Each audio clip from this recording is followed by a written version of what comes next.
Really Matters.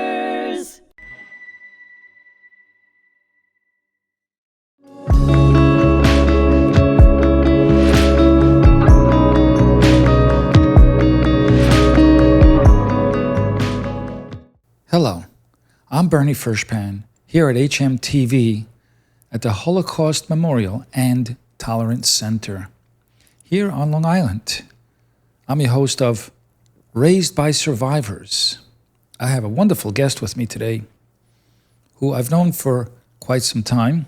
We've done some work together, but I was fascinated to find out later on, actually more recently, that he's a second-generation Holocaust survivor. My guest, Ron Brawer. Thank you so much for having me here. Oh, it's a pleasure to have you, Ron. Thanks for coming all this way. All the way from Manhattan. Well, it's a trek. You know that. You got to make connections. You got to take the subway, the train, and then you got to get a cab to get to the center. But you're here. You made it. But compared, people say, "Oh, I'm so sorry. You have to do things like that." I say, I always referred back to my father's Holocaust story. He lived in a forest for 3 years. This is nothing. I can get through this. Really? I can survive the Long Island Railroad. Right, yes. Or the expressway for that matter, which tends to drive me crazy. I'm so glad you're here. And I want to talk to you not only about your parents, but I'd like to talk to you about your fascinating and so interesting a background that you have in media and writing. Thank you. When did you realize you had a talent? When was it that you realized you were talented in writing? I haven't realized it yet. I'm still struggling. Was it music or writing first? I think writing came first. I started writing in elementary school, junior high school. I used to write stuff that would be pretty embarrassing to read now. But and then in college, I got into playing. I started doing music. I took lessons with Danny Kalb, who went on to form the Blues Project, who I learned later from the mother of one of the Blues Project people that they were called the Jewish Beatles. And then I became a DJ. I spent a year in Europe with another guy playing blues and Beatles songs and Dylan songs. Came back to New York and got a job as a DJ. And from there, got a job in television. So DJing, meaning radio DJ? No, I was a mobile disc jockey. Oh, I see. So we did private parties. I understand. Okay. But then you got a job at NBC. Yeah. And tell me what you did there. I was music director first on a show called Search for Tomorrow, which had been on the air for, 100 years or something. And 6 months after I started, they canceled it. And I felt terrible. I thought, oh no, the show is on for 38 years, 6 months with me, and it's done. Didn't take long. But 3 months later, NBC, or Procter & Gamble actually, which owned the two shows, hired me for Another World. Another World, which was my mom's favorite soap opera. She was so devoted to it, so loyal to that show. And so what did you do on that show? So I would get the script like a week before each show. And I had a music supervisor who would go through the script and write 3 possible choices for where she thought music should go. We had a library of about 1,200 pieces of music. Oh. But then I would sit through the edit, and I could either follow her notes or ignore them, put my own whatever I wanted to do. And I would say about 50% of the time I did my own thing. Especially we were going through a transitional period because when I started, every character or romantic couple had a theme. So we'd be Kelly and Jake happy, Kelly and Jake piano, Kelly and Jake orchestral, Kelly and Jake danger, Kelly chasing. So it was like a no-brainer. You just like, oh, it's they're being romantic. Do we want violins or piano? Let's go piano. And we wouldn't, it's boring. Let's score each show like a movie. Mm-hmm. Every show. And so we revised the... That's why it became so successful. The library. Yeah.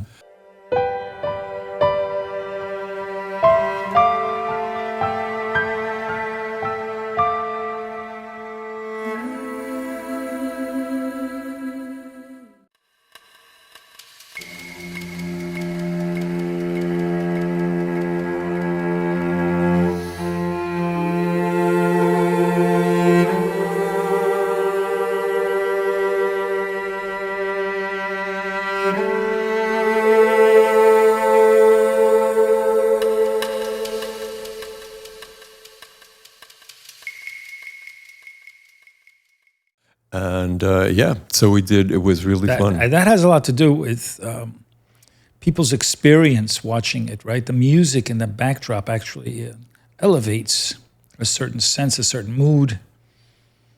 They do that in movies, and without it, I don't know if a movie would be the same. It's funny that you say that, because... And people don't even realize that there's music in the background. To me, the best show I ever did... Mm-hmm. We'd get the breakdowns like for the week, like maybe a month in advance. And I thought, this one show I'm doing has the best writer, the best actors, and the best director. Uh-huh. Interesting. And sure enough, I did the entire show without music. Oh, wow. Okay.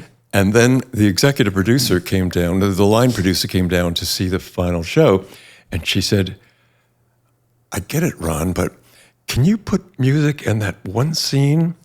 And I said, I could do that, but then I quit. Uh-huh. She said, okay, fine. And so that says a lot, right? I guess music enhances the experience for the viewer if the acting is not up to par. At least once a week, the producer would come in. Or the direction is not, the producer industry standard. The producer would say, Ron, you need to save this one with music. Right, so you need to save this one. It's like throwing a lifeline. And the music makes the difference. Isn't that amazing? That says a lot. It really does. It's, what is music? It's a frequency, but it goes into our core and it does something. Yes. Right? It does something with us. It can make us sad. It can make us happy. It can make us angry. It can make us very excited about something. So Definitely. It's quite a skill. It's more than just knowing the notes and how to compose music. It's about how to affect people in a certain way. Yeah. That's interesting. It is. And sometimes it's like counterintuitive. Sometimes I would do something, this is kind of romantic, but what if it's kind of funny? Kind of fun. Let's just play it for fun. Right. I love fun music, actually. And, go the opposite direction of what people are expecting, and they let me do that.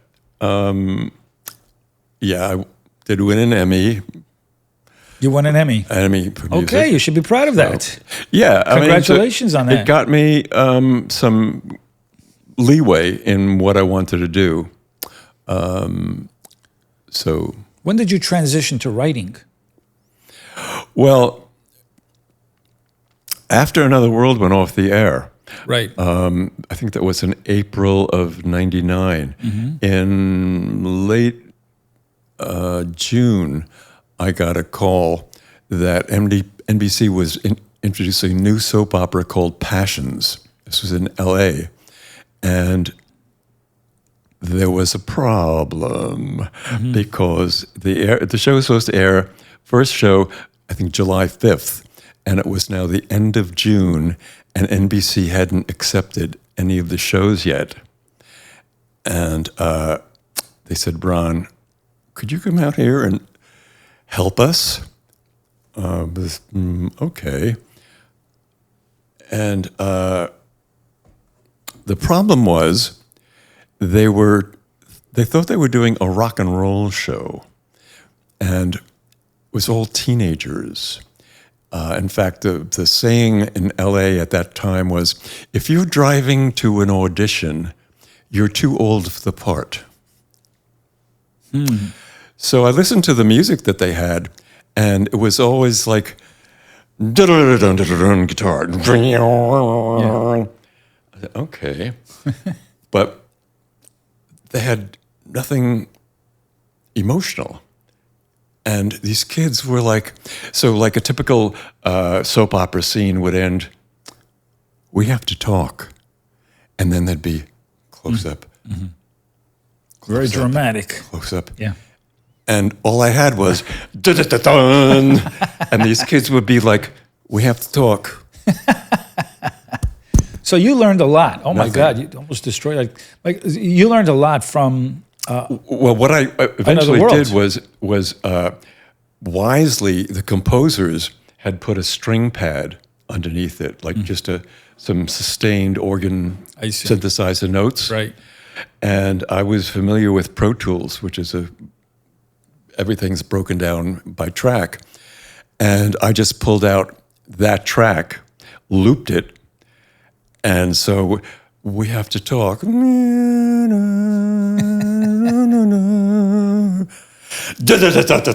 would be watching these soap operas?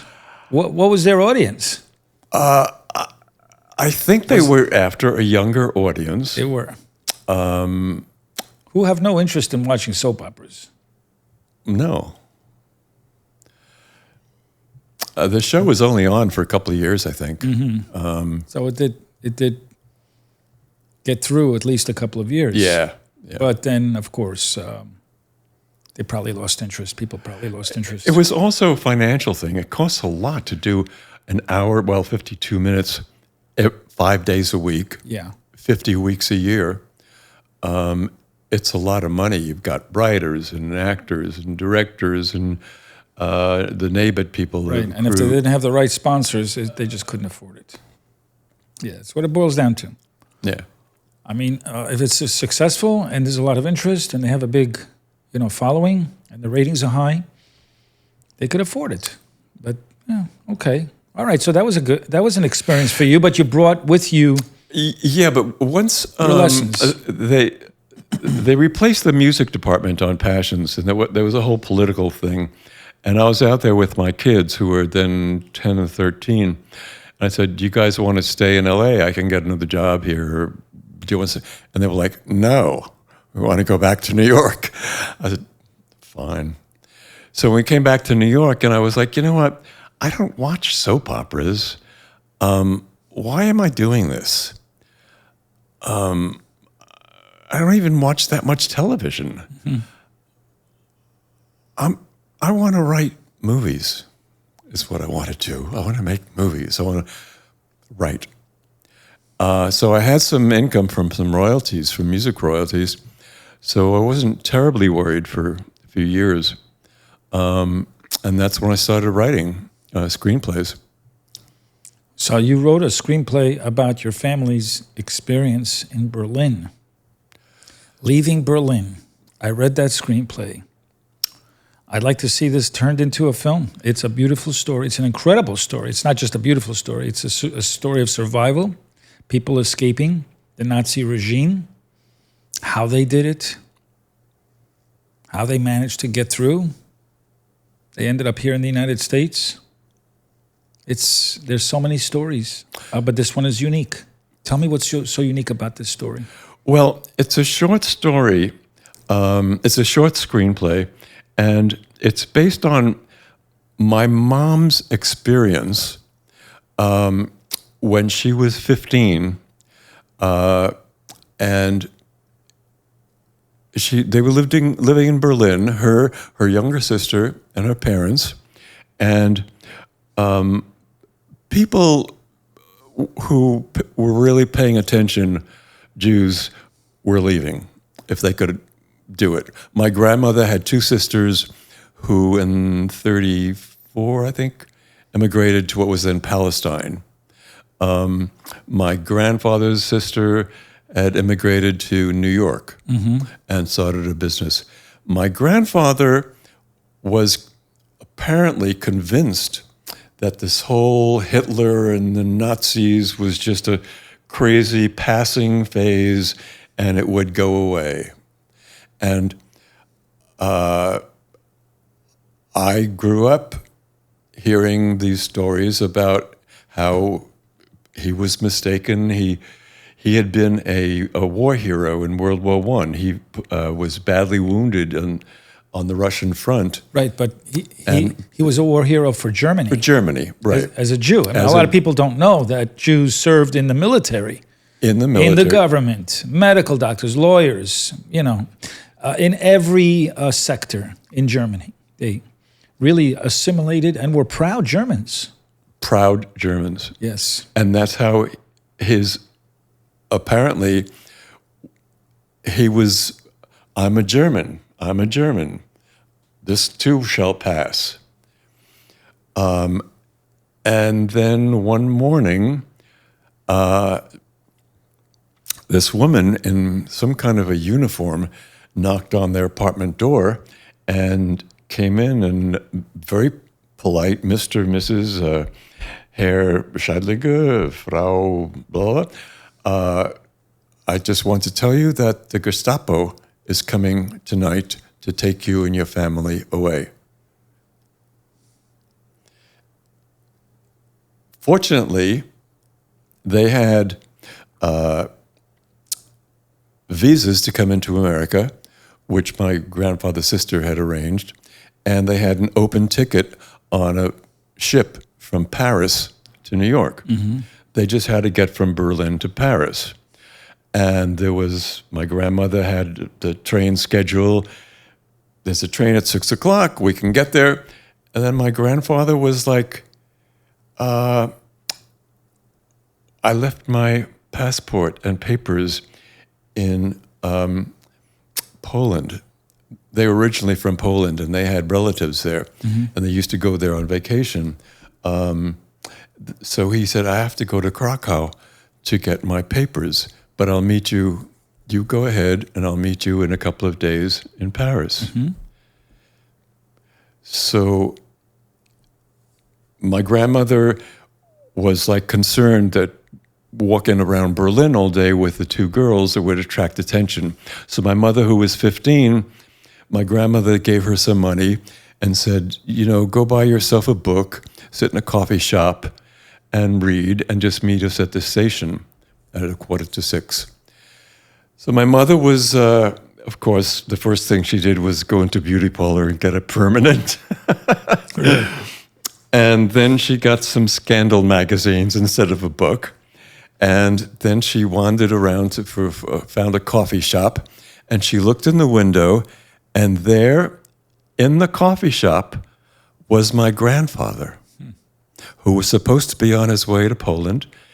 And sitting next to him was the woman who had come to warn them in the morning, and they were sitting arm in arm, and she was crying, and he was holding her close.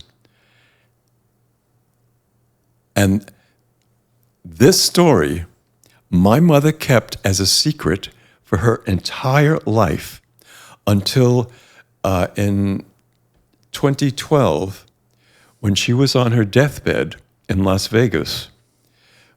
My brother and his wife and I came, and when my brother and his wife went out for coffee, that's when my mother told me about finding her father with his arm around her, and that was the reason he didn't want to leave Berlin. It wasn't about this too shall pass. Right. It was about his girlfriend. And so she kept this secret. She never told her mother. She never confronted her father. Never. So did her father eventually get to the United States, or he stayed in Berlin? No. He eventually did meet the family in Paris. Okay.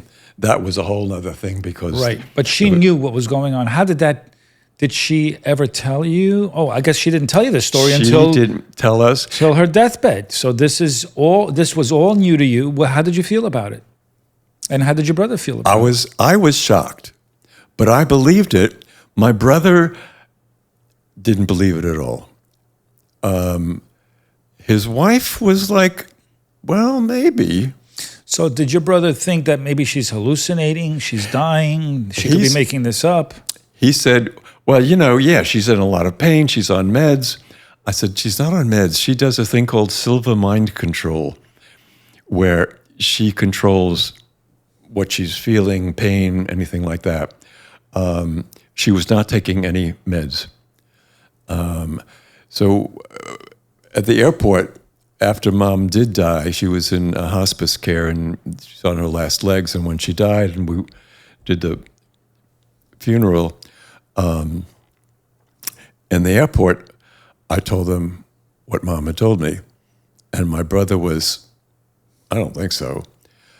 But his wife was, you don't think your grandmother ever knew? And I was like, I don't know. I don't know. She may not have ever told her because she probably didn't want to impact the stability, right, of the family. It's such an interesting story about survival, but also about betrayal. Oh, yeah. How it weaves through the generations. Oh, yeah. And I hope it becomes a film because it's an incredible story. It's Thank not you. your typical Holocaust survival story, honestly. No. But it makes for a good drama as well, a melodrama. It's very dramatic. I mean, that my mom would finally, after what she was, I think, 89 when she died. So from what's 15 from 89 is 70 something. Would you think of starting the film with that scene when she dies and tells the story, and then going back in time, or does it lead up to it? It leads up to it. Mm-hmm. It starts really. It starts actually with the Gestapo coming into the apartment and finding it empty. And there's this big oil painting of Grandpa in his World War I uniform, looking very dramatic. And when the Gestapo come in and they're looking around the apartment, that painting has a big slash through it. Mm-hmm. And we don't ever know who did that. Whether it was Grandpa or Grandma, we don't know. But we know something's up here. Mm-hmm. The family is gone. And that's my mom telling that's what happened. Right. And she's relating the story to the three of us. But then when my brother and his wife goes, I think my mom understood that my brother was not going to believe it. That's why she wanted me alone to tell me something that she'd held for 60-something years. She couldn't really pass on until she released that piece of information, very important thing that she held on to. A lot of people hold on to things like that to the very last minute. Maybe because they felt guilty. Maybe because they didn't want to disrupt the stability of a family. Maybe they didn't want to disappoint anybody, because you would be disappointed in your grandfather, but he was long gone. And at that point, she's about to go, and this story would disappear. Nobody would ever know this ever happened. Wow. So like you're saying, it's a story about betrayal and through the generations. And I'd love to make this film. I would like to see this, quite honestly. It's a lot of drama for actors, a lot of stuff for them to play on this. You live in the city. God bless you. The city's going through a lot of changes. Oh, yeah. When we were running the Metropolitan Room, mean, you were our next door neighbor, and it was just such a joy to have you as a friend. Still do. Yeah. And you played a small role. I only have a couple of minutes, so you played a small role in my 5-minute career in comedy. And you wrote me a script. You wrote a script, a 15-minute script. I'll never forget how many minutes it was, because I was dreading that it was 15 minutes. I had to memorize 15 minutes worth of lines of Henny Youngman. I was Henny Youngman on stage telling my story and throwing a couple of jokes here and there with a couple of, what do you call that when the drummer hits the the rim shot. And it was fun. I only did it once, but it's been recorded. It was my 60th birthday, and I thank you for that. I want to make that public and official that I love you dearly as a friend. I have the utmost respect for your talent. Thank you. And you're a good person that does a lot of good things for a lot of people. You've done in your career a lot of good things for a lot of people. You helped them out in so many different ways. People helped me. People helped me all along the way, and so I just try to pass it along. Yeah, you just reciprocated, and you're a humanitarian. Humanity matters to you. Absolutely. Yeah, and I want to thank you for being on this podcast episode, Raised by Survivors. Thank you for having me here. It's been really a pleasure, my dear pal Bernie. And yes, Bernie Furshpan, I'm your host here on HMTV. It's a pleasure to spend time with all of you as well. Until next time.